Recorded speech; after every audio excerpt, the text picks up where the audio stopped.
Trong 4 chính sách thanh toán của căn hộ Glada 2, không phải là mình xem coi là chính sách thanh toán nào có lời nhất, mà là chính sách thanh toán nào phù hợp với dòng tiền của anh chị nhất. Nếu mà chọn sai một chính sách thôi, mình có thể mất vài trăm triệu chi phí cơ hội.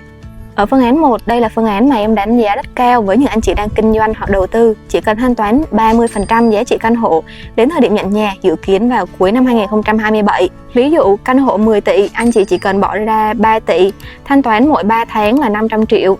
Phần còn lại 7 tỷ sẽ để trong tài khoản phục vụ việc kinh doanh hoặc công việc đầu tư. Nếu dòng tiền đang tạo ra lợi nhuận trên 10% một năm thì giá trị mang lại còn lớn hơn nhiều. Đây là phương án thanh toán dành cho những người ưu tiên về dòng tiền.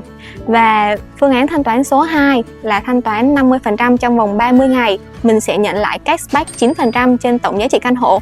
Ví dụ căn hộ 10 tỷ nhận ngay 900 triệu. Khi thanh toán đợt 2, anh chị chỉ cần đóng thêm 40% nhưng lại được hưởng ưu đãi trên 100% giá trị căn hộ.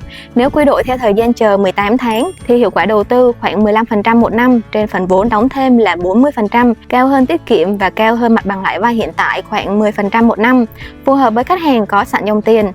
Phương án thanh toán thứ 3, khách hàng thanh toán 70% trong vòng 30 ngày và nhận cashback lên đến 12%. Ví dụ, tổng giá trị căn hộ là 10 tỷ, sẽ nhận về 1,2 tỷ khi thanh toán đợt 2. Chỉ cần thanh toán thêm 60% nhưng được nhận ưu đãi trên 100% giá trị căn hộ. Tính toán thực tế lãi suất trên phần vốn từ 13 đến 14% một năm trên số tiền 60% đóng thêm. Đây là phương án thanh toán dành cho những anh chị có nguồn tiền lớn và muốn tối đa cái phần chiết khấu. Tiếp theo chúng ta sẽ đến với phương án thanh toán thứ 4, nhận chương trình hỗ trợ lãi suất từ chủ đầu tư. Đây là phương án sử dụng tài chính mạnh nhất, anh chị chỉ cần thanh toán 10% giá trị căn hộ đến khi nhận nhà và 20% vốn tự có. Ví dụ, căn hộ 10 tỷ, khoản vay 7,5 tỷ, được vay tối đa 75%, miễn lãi và gốc trong tận 2 năm. Với lãi suất thị trường hiện nay rơi vào khoảng 10% một năm, số tiền lãi được hỗ trợ tương đương khoảng 1,5 tỷ.